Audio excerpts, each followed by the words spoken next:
Welcome, Kurt.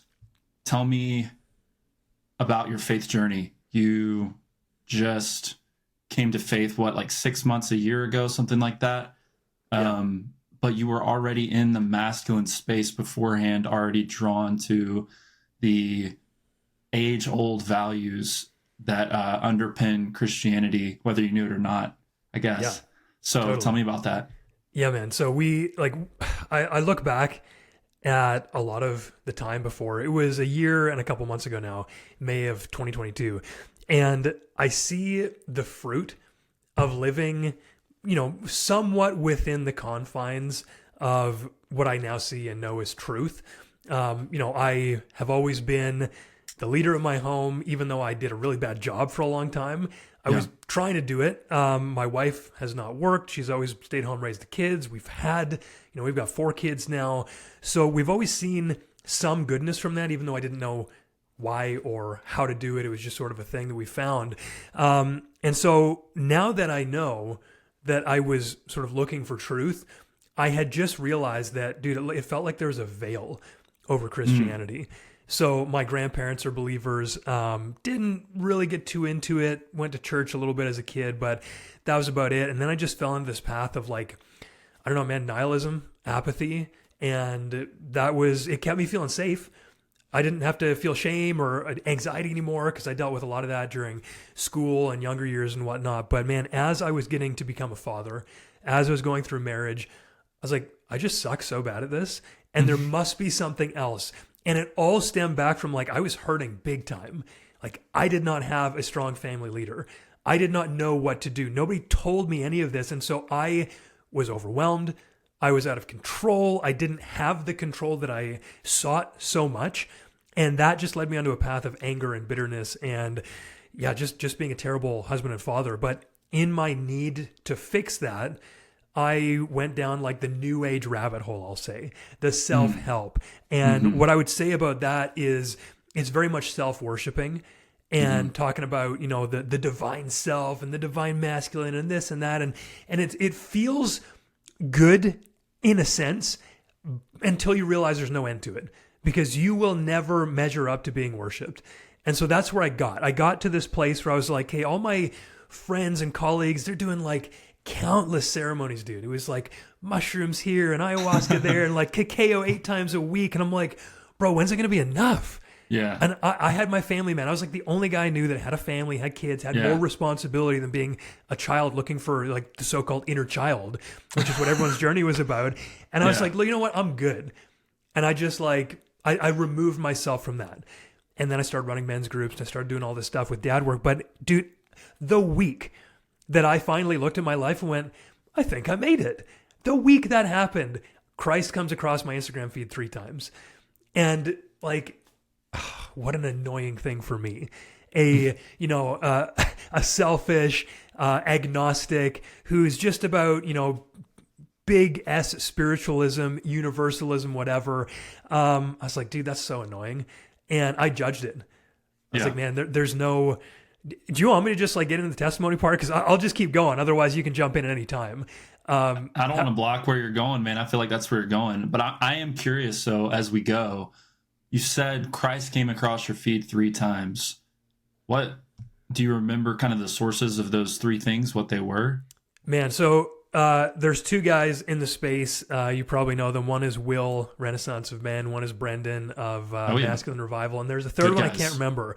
But we had just started becoming friends, and I didn't really know what their faith journeys were. Brendan Hmm. is very similar to me in terms of timing, a little bit before me, and I know Will's a few Yeah. years before me.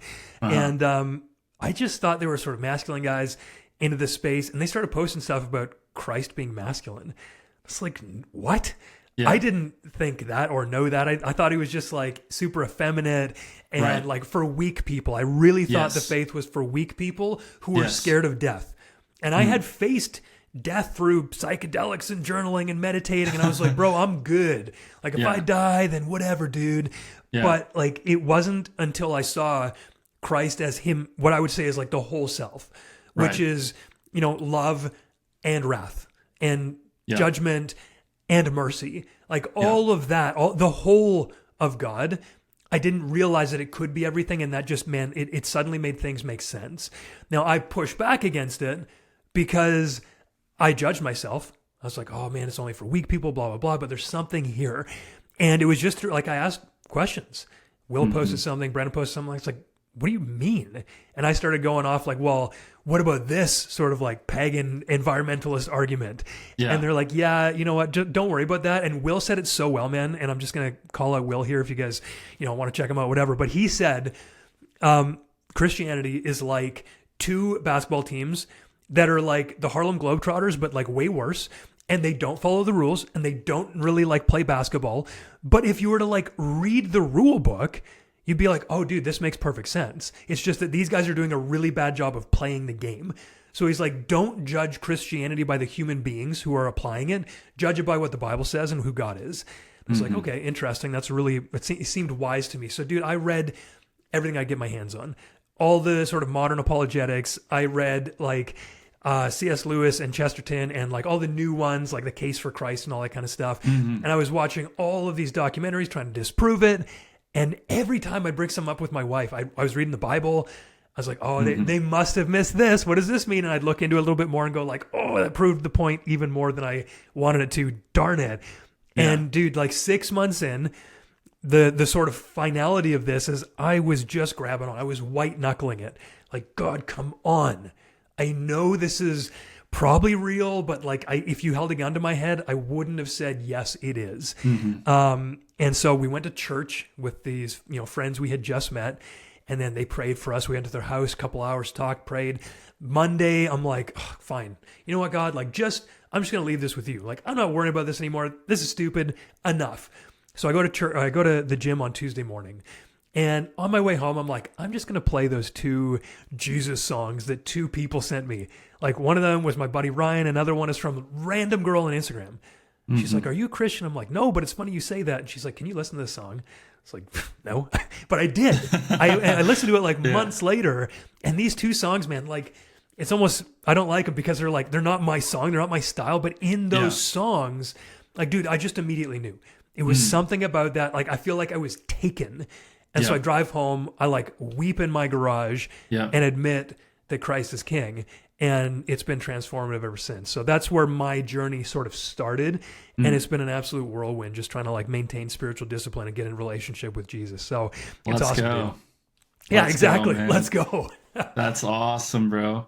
Dude, so many big points there. Just like I recently chatted with David Hammond, and he has a similar story in that he was in the pursuit of masculinity in the space and found God in the path, found God in the journey. And his words were, if you're on the self-improvement journey and you just stay honest, you're going to find God at some point. Yeah. But you got to be honest with yourself. Yeah. Well, dude, that's the thing that I'm struggling with in some people I see who go into the so-called self-healing journey. Many people that I witness who like do even close people to us who saw our journey and are like, oh, maybe I should do some of that. The missing link is always ownership. And like you say, being honest. So if you're not willing to own up to everything and to realize that like you can't just blame all of this on childhood or this or that, I see huge blocks in people, and I've worked with enough guys now, and I've seen this in enough people that for me, I wasn't even pursuing masculinity. Honestly, I was pursuing, and it sounds so ridiculous. I just wanted to know the truth, and it took me like a few weeks into Christianity to read, and I was like, oh, eternal life? Like, sweet. What an amazing payoff. But that's not what I was going for. I was going for truth. And I think because I had always taken full responsibility for all of my screw ups, and it was so painful because there was a lot of shame and guilt that came with that when you're dealing with it alone outside of God. Like, dude, that was always me, no matter what my issues were. It was always like, bro, it might not be your fault, but it's 100% your responsibility. And I think that is so true, that the honesty piece for me is how responsible can you be and how authentic can you be to the fact that, like, dude, it's on you and you have to go there and you've got to take that on yourself, and you cannot victimize yourself by putting on anyone else. So I really like the honesty word there. Mm-hmm. Mm-hmm. It's funny how the honesty ties to this idea of truth. Honesty implies that there is truth.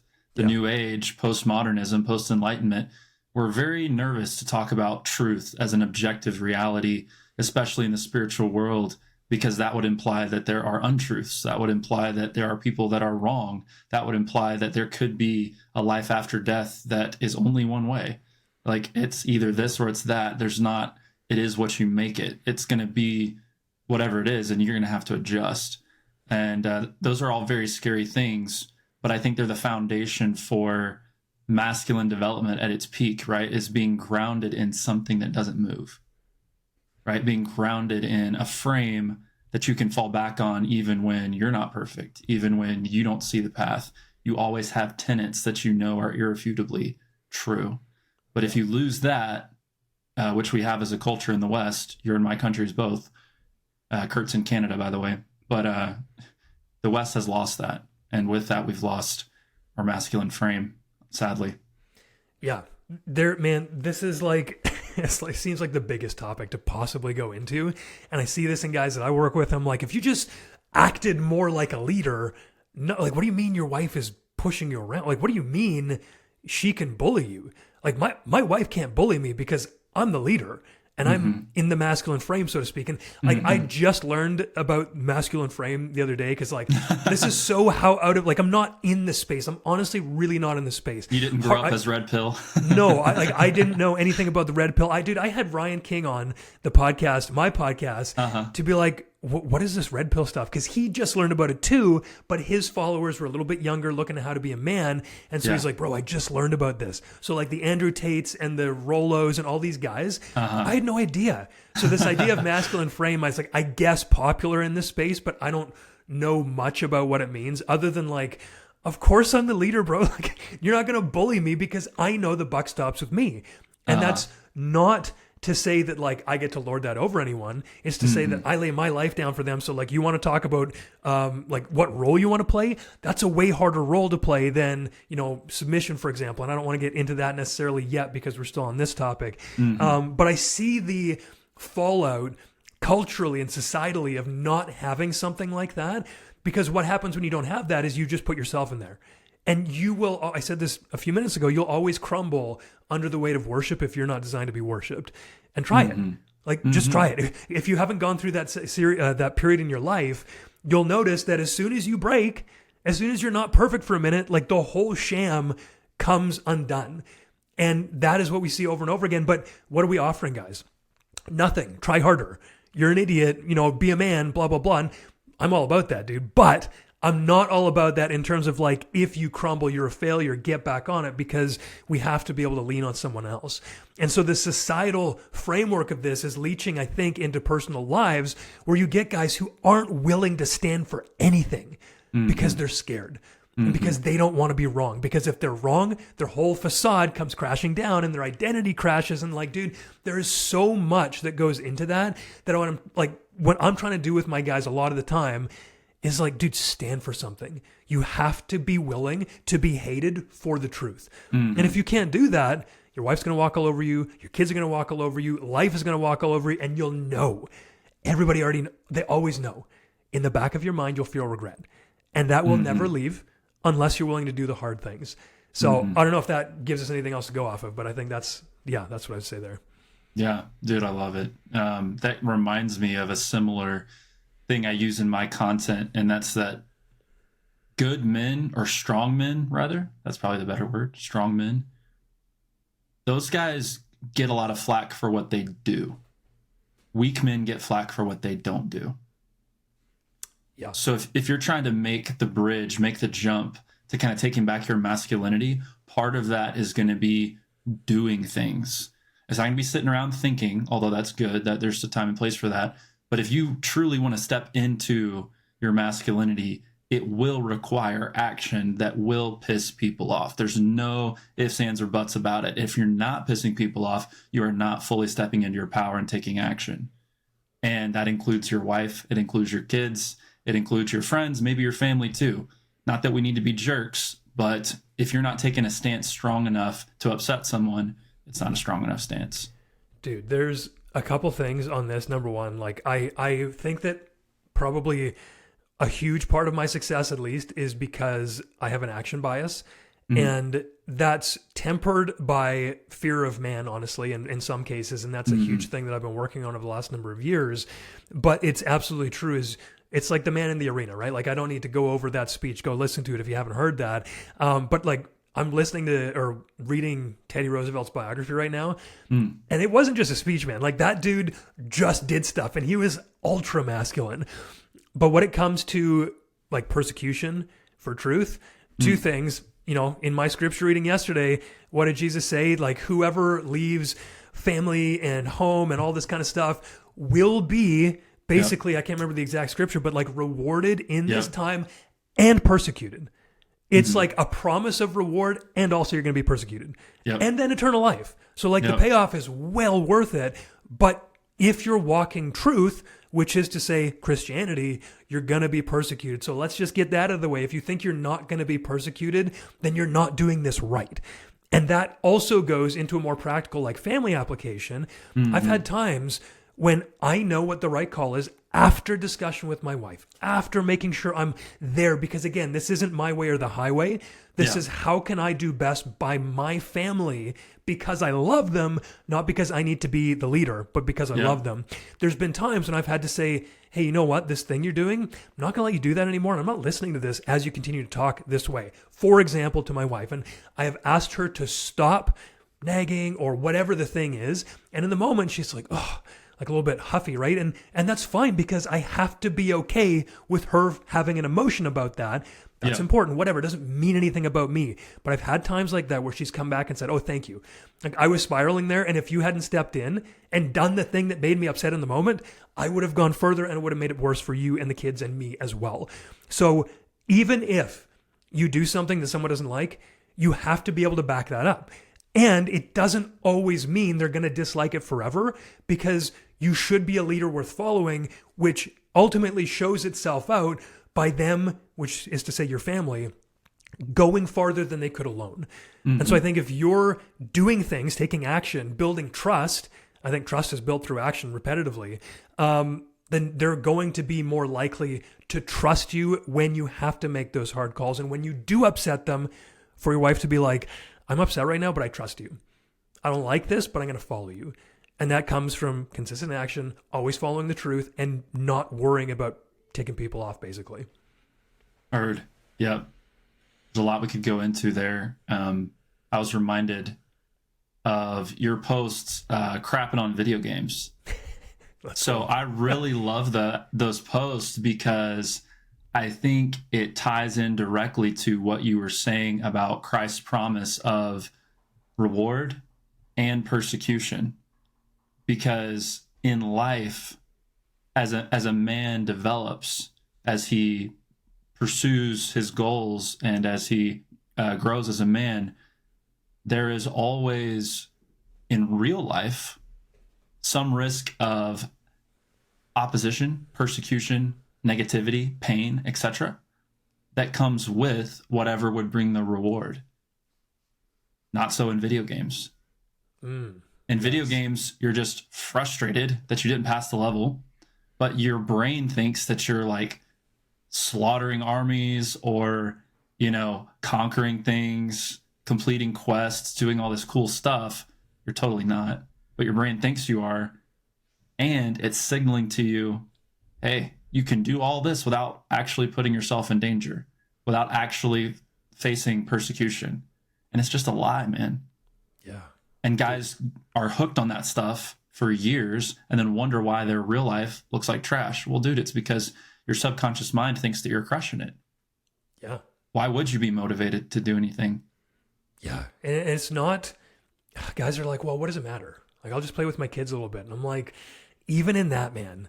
And I know some great dads who do that to connect with their kids. For me, though, I spent so many years as a young man playing video games. I don't even want to know, like literal years, if you were to add it up. I probably wasted like a year or two at it all cumulatively, like hours daily for years And it was so horrible. And it got me literally nowhere other than an escape. Literally nowhere. Yeah. Like everything, when I like turned off the system, I did nothing. My life did not move. I did not go anywhere. I did not gain anything. Wait. You mean to tell me that you didn't get better at like reaction time and life strategy and strategic thinking? Oh, dude. Like that didn't help you? But the studies. You're not a better man? Yeah, well, I don't know, man. I could source you studies that say it's good for development, it's good for kids, and of course it is. Like, no. Absolute trash. Never good for me. Huge waste of time and a childish escape. So I'm just going to say, if you're playing video games, listen to this. Straight up call out. Throw them away. There's literally so much more. If your life is not exciting enough that you'd rather play life than video games, start doing better at life. And this is the thing that you don't understand is you can just choose to act differently. Guys don't seem to understand, like, the rules of life are mostly just the societal rules that are lowest common denominator, right? Like, obviously there's rules of reality and rules of morality set by God, but like how you live within that, largely just lowest common denominator to keep society together. For example, like we moved to Thailand and Eastern Europe for a couple of years when we had 2 young kids. You're not supposed to do that. You're not allowed to do that. That's too hard. How are you going to, what's going to happen? It's dangerous. No, it wasn't. It was awesome. And it was hard, but it was also awesome. So like, I don't have a job. I haven't had a job since I was like 22 years old. And I quit it and moved over here when my wife was pregnant. You're not supposed to do that. Right. We did it, whatever. And this is not like, oh, look how good I am. It's worked out, thank God. But this is to say, I never went, oh, what am I supposed to do here? I'm like, what do I want to do? And I always will audit my life like at least a couple times a year. And I've got I've got a self-audit form that covers like 12 different things. I'm like, how am I doing here out of 10? And why? Well, what would a 10 look like? And then I literally go, what is the action step to go from here to a 10? And then that just gives you constant feedback to start doing things to become a better human being and have a better life and to not need to go into video games. But then there's that addiction aspect. And then there's that like running from reality aspect. Because a lot of men are hurt. And the same thing goes for porn here. But I want to tell you guys, real quick anecdotal story. Guy joined our coaching group, and the day we were on a call, he saw the video game post. And he's like, oh, I need to talk to you. And I'm like, bro, throw that out. And he's like, oh, I didn't know I could do that. And he literally drove with me on the phone to Goodwill and threw out his Xbox. Now, from near divorce, he's having another child. So like, this is the real life application of trying harder in your own life rather than like beating the next level or playing with your bros on Fortnite or whatever's popular these days. It's just, I can't believe it's a thing, but I do want to acknowledge the pain that a lot of guys feel that they're not willing to feel, which is why they go there in the first place oftentimes. So that's a bigger discussion, obviously, but there's no, in my opinion, no justification for that or porn or anything like that. Right. Yeah. 100%, dude. My blanket statement on that is we need to be real careful with things that were invented in the past 150 years and had nothing that resembled them for the large majority of human existence. We should probably be really careful before we go headlong into something like that, you know? Think about what you're doing. Like, think about how you were designed. I don't care if you believe in evolution or creation or whatever it is. Think about, like, your biology as evident for thousands of years. And then we have this small little blip of time in the past 150 years where technology has just exploded in a way that is unprecedented and unpredictable by anyone not in the 19th, 20th, 21st century. And we're just out here fully engaging with it. Like, oh, this is surely no problem. There's surely nothing that could go wrong here. It's like, come on, bro. Dude. Gotta open the eyes up. This is so I made another post like this, which is you're not depressed. You basically just suck at being a human, right? Like if you look at your physiology and how you're supporting that, are you waking up and getting sun in your eyes? Are you having your bare feet on the ground? Or wearing, I mean, dude, in Canada, we don't wear shoes inside, but I know a lot of my American brothers do. Stop doing that. Like, take your shoes off. Go get grounded. But then, like, what food are you eating? What water are you drinking? Are you standing more than you're sitting? Are you literally doing anything in relation to what it would have been like for the entire history of humanity. Yeah. And if you're not doing that, no wonder you're depressed and anxious and miserable, because you were not designed to live this way. Yeah. And, you can go all sorts of, crazy or otherwise rabbit holes in terms of what the point of that is, trying to make you docile and easily controllable. Yeah. But the bottom line is like, dude, if you are feeling bad, try living more like a human, which is to say, work out a bit, eat good food, don't stare at your screen all day, try not to work under fluorescent light in an office all freaking day, and then just go outside at the right times. Like, it's not that hard. Be somewhat fit and like be around people and have community and worship. Like, man, so many of the problems would be solved if we just stopped being so stupid about what it means to be human. And that's really sad. It's tragic, because I look around. Actually, I've been having a hard time with this.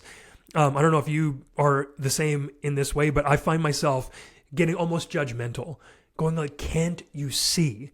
And I will, I know it's none of my concern. And so I'm really working on what can I control here? And can I just lead by example and hope that the right people will just follow me? Sure. But man, like, there's so many people that go to the grocery store. What are you putting in your cart? Are you thinking about that? Why not? What does that mean? What do you like? What kind of, again, the pain, man. So many people are so divorced from having a father, pointing them to the Heavenly Father, that of course you're trying to fill that with something else that's unhealthy, that you don't know any better, that you just trust somebody else because you've never had, going back to the original content about this, the truth. And I think for me, like in my work now, is like trying to encourage dads. That is so freaking important, because every guy I work with as an adult still wants something from his father in terms of love or affirmation. Now, I think that father-sized holes in our hearts lead to God. I also think that good fathers lead to God. So interestingly, how both of those ought lead to God. But that is to say that if you are now a father and you've got a child, he or she wants love and affirmation from you. And if you don't show up as a father, he or she is going to grow up much like you feel today, which is looking for something to fill that hole. And unless it's the right thing, you're just going to have another cycle of misery. So all these things are so intricately connected back to truth and back to how God has made this work all together, which in my opinion is the family. So I don't know, man. It's tough for me to stay super above board sometimes, because I'm like, oh, if I could just reach more people. So Instagram. We're triggering Curt. Very good. Kurt's getting triggered in a good way. That's triggered good. With the uppercase R and the lowercase I and the uppercase G. I'm so triggered. Yes. But he's triggered not to make mean comments on the internet. He's triggered to take action, to disciple men, to coach men. Tell me about kind of your coaching business. I want to hear a little bit about that, and for my listeners who might be interested as well. Yeah, so basically this comes from my own pain. Everything that we do is just everything that I had to do to get out of it. And we generally take dads who are not leading, they're fighting with their wives, their kids aren't listening, they don't know what to do, and they probably have no purpose, or they don't feel like they have a purpose. And the transformation is, let's become a confident family leader. Intimate marriage, raising great kids, confident, with a purpose, with a vision. And like, it's almost like an operating system that your dad didn't teach you. Learned the hard way through me. And I'll give you that in a lot less time than it took me, which again, almost cost me my marriage, my life, business, all the rest of that kind of stuff. So in a nutshell, I believe there's 5-ish things that every guy I work with benefits from. Number one is, we've kind of talked about it already, this leadership mindset, which is the buck stops with you. You're now 100% responsible for everything. And leadership is a two-way street here. You lead by serving. This is the so-called servant leader, but I think people get that wrong, because when you lead by serving, you also have to serve by leading. And that is making those hard choices that potentially upset people. So that's number one, the mindset of being a leader. Number two is, imagine, action. So what habits are you doing every single day that are going to make you, at least for my brand, hard to kill, easy to love, and equipped to lead? Basic actions every day to instill trust and confidence in yourself and with your family. The third thing, is having a vision to tie the daily actions to. So why do I get up early? Why do I get up early, go to the gym? I'm doing a 100 burpee per day challenge for this month from the guys in our group. And I'm like, dude, it's not always fun. But I am doing this because it hits my vision, which is to be the patriarch of a huge family who loves each other and loves God. And I want to be able to squat all the way down. I want to be able to pick up my great grandkids. And so all that I do minutely leads to my big vision. And I know exactly how I'm going to get there because I've got lifelong plans. I've got 10-year plans. I've got this, I've got that. I've got values. Yeah. I've got goals with parenting and marriage. I've put all of this together in like a family business plan, so to speak. And I'm just going to follow the map. Number 4 is skills. And this is like the hardest one to just give someone. Sure. But I had to, I like the analogy of like a captain of a ship. So if I'm following like the David Goggins path, apparently all I need to do is row really hard. And if I row super hard, I will win. Well, okay, well, that's an important piece, but what if you don't know where you're going? Yeah. Okay, well, then you're going to wind up in the ocean and die. And if your family's on board, not very good. So that's why we need the vision and the map. Great. Okay, now let's say you're going through a storm and you're like, oh, I didn't learn this. You're probably going to drown. So what do we need then? In the family setting, you need to know how to be an actual relational expert. There's things like how to communicate, conflict resolution, setting boundaries, how to parent, how to be like a married man, how to do all of these things that, again, your dad should have taught you or you should have seen from elders, but you didn't. So these are, books and podcasts and lessons and courses and all that kind of stuff. Yeah. And then finally, for me at least, the thing that sort of like broke me through the edge from hitting my head against the wall over and over and over was brotherhood. And it was being around other men in fellowship and sharing and supporting and challenging.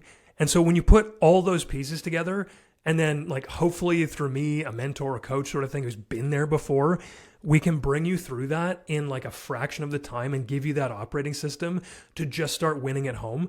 Because I used to think, man, like it looked good on the outside. I had the business, sort of fit-ish, traveling the world with my family. Everyone's, beautiful, attractive looking. Everything looked good. Yeah. But I knew that my family life was like the worst part of my life and it was my fault. And I want guys to go from having family as the worst part of their lives to literally the best because that's what it is now. So anyway, we've got weekly calls, we've got courses, we've got all the guys, we've got me there, we've got like a lot of touch points and accountability through Slack and Zoom and all that kind of stuff. So that's like the basics and generally how I look at doing any work with dads, to be honest. Yeah. Good stuff, man.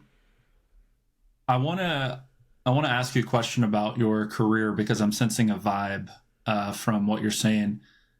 Would you, I may be a million miles off, but would you say that from the outside looking in, like somebody like me that's looking at you on paper, from the outside looking in, is Curt's career path a bunch of stupid decisions that turned out well?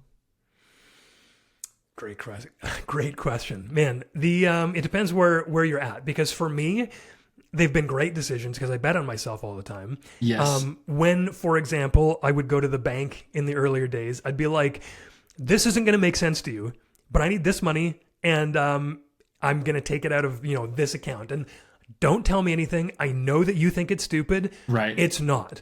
Yep. I bet on myself and I, usually do well enough. So perhaps like I worked in politics for a long time as like a teenager up to 22-ish. Yeah. And I quit my job. I was working for a government minister here in Canada and moved out. And I went, I'm not getting another job. Screw that. And my wife was pregnant and I just moved 1,000 kilometers away. Not a smart decision on paper, presumably. Right. But I Googled how to make money. I literally, I Googled how to make money online. And rather than getting scammed, I found like the only honest dude in the world. No way. And followed a system, made some money, and did a little consulting to make ends meet over the first couple of years. Okay. Fill me in some details, some color here. So Curt is 22. He's working for the government. Maybe, is it the government or politician? Like both. I was on the political side of the government team. Okay, gotcha. Okay, so he's doing the politician government game in Canada. He's 22 years old. He's married. Wife's pregnant, and then we decide to quit? Correct. See, yeah, outside looking in, that's dumb, right? But no, it's good because you're betting on yourself and you have a vision, you have a plan, and you're going to take action. So then you're Googling how to make money online. If you don't mind, what year was that? 2000 what? 2012. So 2012, he's Googling how to make money online, and we found an honest player, like first try. Yeah, so here's the weird thing. As I look back, I'm like, there's a God thing going on here. The first website that I clicked was Christian PF, Christian Personal Finance. And at the time, I was like, whatever. Didn't even think, but it stuck in my head. Yeah. And I found this guy named Pat Flynn, who's still going. He's running online things. He's got like a Pokemon YouTube channel. He's hosting events. Really really lovely guy. But he was actually honest, and he's like, here's how I made my website. I'm making a couple $1,000 a month. Yeah. Why don't you come through and do it with me, and we'll just like help each other out? And I was like, let's go. So I made my thing. My very first website was on concealed carry classes that you would need to get a concealed carry permit in certain states that allow that. I didn't know what that was. I just Googled, I found something on Google randomly, and I was like, looks good enough for me. So I make a website. I remember the very first time someone clicked on one of my links, like an AdSense link, it was like 36 cents. And I was like, it works. Let's freaking go. And so, the first site I made, I think I got up to like $100 a month, and I sold that site for $1,000. And I was like, this is the path. And so I literally did that for the next 8 or 9 years. So backing up for some of my younger listeners or guys not experienced in the digital space, what I'm hearing Curt say is he creates an informational website with stuff that a certain niche, a certain crowd is going to be interested in, namely how to conceal carry, get registered, what the laws are, etc. So he creates a bunch of information. He gets some eyeballs on it. Then he gets some AdSense from Google because Google values the eyeballs coming to his website. Then the ads are targeted to those users based on their search histories, etc. And then whenever they click on those ads, Curt gets a kickback. Then he eventually works that up. He works his audience up and his SEO, etc., getting optimized and seen in Google search results. He works that up enough to where he has this digital real estate asset that is valuable, and then he's able to sell it. Is that a good kind of summary? 100%, man. Perfect. It's like, the space. So what happens next? I do that for many years. In the midst of that, that was always my thing, but I started Amazon FBA companies. I started I did a couple of coaching gigs for SEO because that was my thing, SEO and affiliate marketing.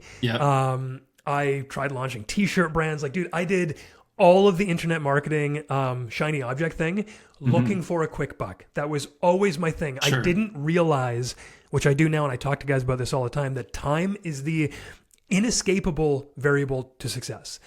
And yes, there are the few people who make it on the first try, and they pay for it later. Almost that's always. What no one understands. I want to harp on that just for a moment, guys. If you're listening and you see all the 20-year-old young bucks doing $50K a month with XYZ drop shipping, FBA, crypto, whatever it is, yes, they are making it now. But not that you're going to do this, but follow them for 10 more years. Yeah, they're going to pay for lessons they didn't learn later, and it might not be financially, but it's going to be with character. It's going to be with family. It's going to be with life as a whole. And so to Curt's point, time is that universal currency you have to pay. Some people pay later, and I would not consider those the lucky ones. Dude, so the reason that I am even more certain about this, so I'm 34 now, and I've got 10-year-old kids, so I've been through a lot already, but I don't want to be wise or a sage yet, honestly, and I'm careful with that. But through my experience, I finally learned this, and I finally stopped going for all of the things right now, holding on to what I had, trying to get more. And the thing that really nailed this into me was actually in Proverbs, and I think it's 20:21, which, at least according to whatever I just Googled, says, an inheritance quickly gained at the beginning will not be blessed at the end. Like, how's that? That's just straight up. Don't do this. Don't go for the quick buck, dummy. It's not going to work. And I've seen that over and over and over again. I got to this point over and over where I'd hit my number, where I felt like a little bit safe. And then something would happen and it would take me just a little bit down. And I'm like, I'm never going to get this because I think I was grasping and needy for it. And I needed the safety of money. And so all along this journey, and dude, I would build a website and I'd sell it because you could get 36 times monthly earnings. So, I'm punting 3 years in the future. I'm like, I think Google could change by then. I might as well get my payday now. But it was this constant cycle of up and down, up and down, up and down, never feeling safe, like I'm building something full and real. I got to a point 3-ish years ago, maybe. Man, time is flying now. But I was going to start a real business. I don't know if this is interesting for you. So you can cut me off at any point, but I was going to start a local cleaning company. And I was going to do the thing like sweaty startup. If you guys have, heard that guy on Twitter, Nick Huber, he's got this brand Sweaty Startup where you start something that's super basic like a cleaning company or a mowing company, but you use technology to blow it out of the water and you just outperform all the local mom and pops. That's what I was going to do. And it was only to prove to myself that I was a quote unquote real businessman. It wasn't to serve. It wasn't to do anything like this. It was my spreadsheet said I could make money. Bingo. Check number one. And I could prove to myself that I'm not just some online schlep. That would be number two. Unfortunately, so I had sold a bunch of my websites. I had a runway that if I didn't make any money for like 2 years, I would have been fine. And that felt pretty safe. So I go in and I try to start this business and I'm spending money. I'm buying this, I'm buying the best, I'm hiring coaches, all my stuff. I bought cars. I had the cars wrapped. I had everything ready before I even did anything, even though I'm like, dude, I've been in the online space for ages. I know that you don't do this. And I was like, I'm really smart. Like, I'm going to figure this out. All right, let's hit pause right there. Yeah. Curt, why do you not do that? Bro, the first thing that everyone knows in business is you have to know that you're able to even perform the thing and make a sale before you spend all your money on that, because there's no point doing anything before you know that this is a valid service that people actually will pay you for. And I just took it for granted that of course they were going to do that. I had mentors, I had coaches, I had numbers. I called around. I knew what everyone else was charging. I'm like, obviously this is going to work, but I didn't actually do it. And not only is it for that usual reason, which is like, just try it and make some money first and then grow bigger. But I didn't get to learn that I hated it. And that caused That'll do it. all the problems. So here I am, like tens of thousands of dollars in, taking money out of this, 2-year runway, hiring coaches, hiring crews, like getting everything, SOPs printed and laminated, bro. I was all in. And it feels so silly thinking back to it, but this is one of the best things that ever happened to me. I kept going back and forth. I was like, ooh, I don't know if this feels good. And in my head, I'm like, oh, well, it's because it's a real business and it's actually local and you've got to learn all these skills. And I'm sorry, my mind's blanking. What was the business? It was like a local cleaning company. It's going to be super high end. Cleaning company. Yeah, it was going to be super high end. Commercial, both? Residential. Okay. Yeah, like really fast, really good, all the bells and whistles. And I was like humming it on. I did this like 3 times over the course of like 3 or 4 months. It's like, ooh, maybe I should pull back. And then I was like, no, man, it's just because you're scared. Push through. If you're feeling apprehensive, it means you have to keep doing it, like all of that. But what I didn't realize, and I found this out 2 days before launch, was that it was so outside of my values to do this kind of business that there was no way I could ever stay in it for more than like a month or 2 with willpower alone. It was so outside of my values. And it took me until the second day before launch because I couldn't even open my laptop. I was basically having a panic attack. Not because like the work, I just hated it so much. It's like, what am I doing? Tell me real quick, tell me about what you mean by outside of your values, because some people are going to hear that and they're going to say, oh, well, what's immoral about a cleaning company? Is there like sneaky deals he was having to make or something? That's not what you mean. What do you mean though? Yeah. So I learned that my sort of quote unquote core values are a great decision-making framework. And I learned this from my mentor, Scott. And he's like, you need personal values, you need business values, so that every decision, you just run them through the 5 values. Does this give me, is this like authentic? Is this truthful? Is it God honoring? Whatever. But like for me, is this going to give me independence of schedule? Very important for me, just how I operate. I need that for my family, for how I like it. Absolutely it wasn't. Is this going to be something that like I can grow and then take time off? Again, independence of schedule. But like basically my core values, was this going to align with if I kept building it? And if I had done this exercise at the very beginning, it would have been an absolutely no. It wouldn't even got past number 1. Yet I just didn't do that. And so I finally did what I should have done, which is I closed my laptop because I couldn't even open it at this point. I went for a huge run, like a 20-something kilometer run. And I got to the point where I sat down in the woods and I started calling guys, just every man I knew. I was like, hey man, this is what I'm feeling. What do you think? Like I actually, in my heart, I kind of want to not do it. And I called my grandfather, I called coaches that I had, I called friends, like every man that I knew, because my fear wasn't, oh, I should close this and then like, oh, whatever, it's going to be annoying. My fear was, oh, everyone's going to think I'm an idiot. It was fear of judgment, of failure. Because up until this point, my life had been like, I'm perfect. And like Right. everything about me has to be perfect. And Yeah. that comes from not wanting to get in trouble, because when I got in trouble as a child, I always had to take on everyone's emotions. So for me to control everything and appear perfect meant that like I was never going to have the pain of being told everything was my fault. So I'm just going to be as perfect as I can be. So that was everything. And honestly, man, I think that holds men back. It held me back, because when you have to be perfect, you can't take big risks. I mean, I guess in hindsight, like I was taking big risks in terms of like what normal people would do, but I was like, not going for the big business. I was not doing the things that I like might not have worked, because if I failed, my entire identity would have been crushed. And we talked about this before, right? Like I was that pillar in my life. I was trying to be the God in my life. So if I had failed, it would be too much for me to bear. But in this moment, I called like my grandfather and I was like, would you think I'm a total loser if I shut this down? Like, would other people think I'm a loser? He's like, well, the people might be upset, but what does it have to do with you? He's like, well, everything. He's like, what? Like, no, it doesn't. It has nothing to do with you. It's all on them, and they get to decide whether they feel that way, but you need to decide what is right for you. And so, dude, this was the hardest thing I've ever had to do. And it seems like super basic for a lot of people, I'm sure, but I had to call the 3 women that I hired, and I was like, hey, something came up. This isn't going to work. We're not starting in 2 days. Sorry, you're going to have to find a new job. So one lady was like, are you scamming me? Like, why did you do this? And I was like, oh man, it felt so bad. Yeah. And every person that I had to tell, because I booked like 20 cleanings that were like preparation cleanings. We were going to train there. We gave people a discount. I had to call every single one of those and be like, something came up. We can't do this. Sorry. And every time I did that, I had to admit the failure to someone else. And having never truly failed before, it was so crushing. And then it was so freeing. As soon as I didn't die, like, dude, literally, as soon as I made those calls and I wasn't dead and my wife was still there and my grandfather was like, hey, what's going on? And my kids still love me and the world was still turning. I was like, oh, you can fail. I didn't know that. And it was a massive relief for me.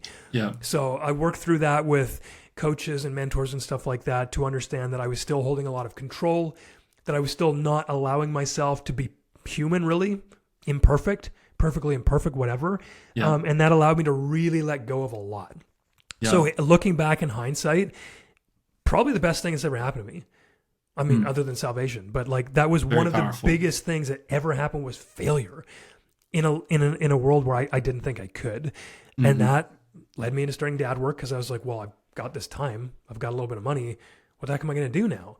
And dad work has been on my mind since 2018. When I was just finally starting to like get better. And that I say that very loosely, because I was just looking at some old journal entries from 2018 and I was like, oh bro, like I actually sent them to a guy in my group, because I was like, bro, I get it. Look, this is what I was dealing with. You're dealing with this too. Nice. But around that time, I was just coming from being like the worst to being about neutral. And I told a friend on the way to a mountain biking trip, it's like, dude, one day I think I might want to like speak at like a TED event on fatherhood and just like help dads not feel how bad I felt. And so this is rolling around in my head. It's rolling around in my head. And I don't want to put myself out there. Who am I? What have I done? And then, I guess God just gave me this opportunity. It was like, this cleaning business is wrong. Do this now. So that's been the last two-ish years. I love it, dude. Such a powerful story, and so many things we could talk about with that. But for you guys listening, familiar with my content on identity, I want to zone in on 2 big lessons from that spiel that Curt gave. One is that failure is not necessarily a bad thing in the big picture. It really sucks in the moment, but it sounds like from what Curt is saying, it was a really good thing for him because of the lessons he learned through that. And sometimes failure is the only way to learn certain lessons, or to even expose that there's lessons to be learned.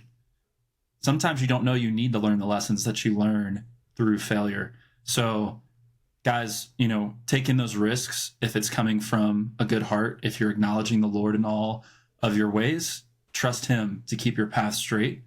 Be willing to fail. The second big piece I want to pull from that is this concept of identity, which you guys know I'm huge on.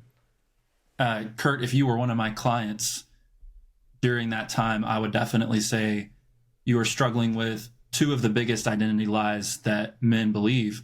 Number one is I am what I do. Number two is I am what others think of me. And those were the two crippling beliefs that you were holding in that season. And it was only through failure and having what you do become a failure and having to risk other people's disapproval for you to realize, oh, I am not what I do. Yep. I am not what other people think of me. And I'm okay, even after failing. And so, guys, you know, in one sense, I want to tell you, don't wait until you start a whole business and then have to abandon it before you come to these beliefs. Don't wait until your marriage is in shambles before you come to these beliefs. Don't wait until you've been struggling with addiction for 5 years to come to these beliefs. But at the same time, if you fail, there are really powerful lessons you can learn. Man, so we do a lot of identity work through this sort of family business plan that I called it before, because we start, like, the first thing we have guys do is go write your eulogy from your kid's perspective. Who are you going to be? Yeah. Not what are you going to have done, but who are you going to be in the eyes of your children, who probably should matter most in this exercise. And through understanding all of this framework, you just build up this identity, because what I see a lot of guys do is they try to serve, which they should do, from a place of almost apparition-like boundaries of their identity. And so what that looks like for me is like, I'm going to serve my wife, but it's just to make her happy, not because it's the right thing to do for a husband to serve his wife and to love her and to lead her and all that kind of stuff. But it has to be built on that firm, solid identity. So I really love that you're doing that kind of stuff, because it's a game changer when you just go, oh, I've got 2 feet on the ground. Now I can start doing stuff from me. And that was a huge lesson for me. But as well, one of the things I'm learning as I'm, continually getting into and reading scripture is that, man, God is glorified through pressure cookers.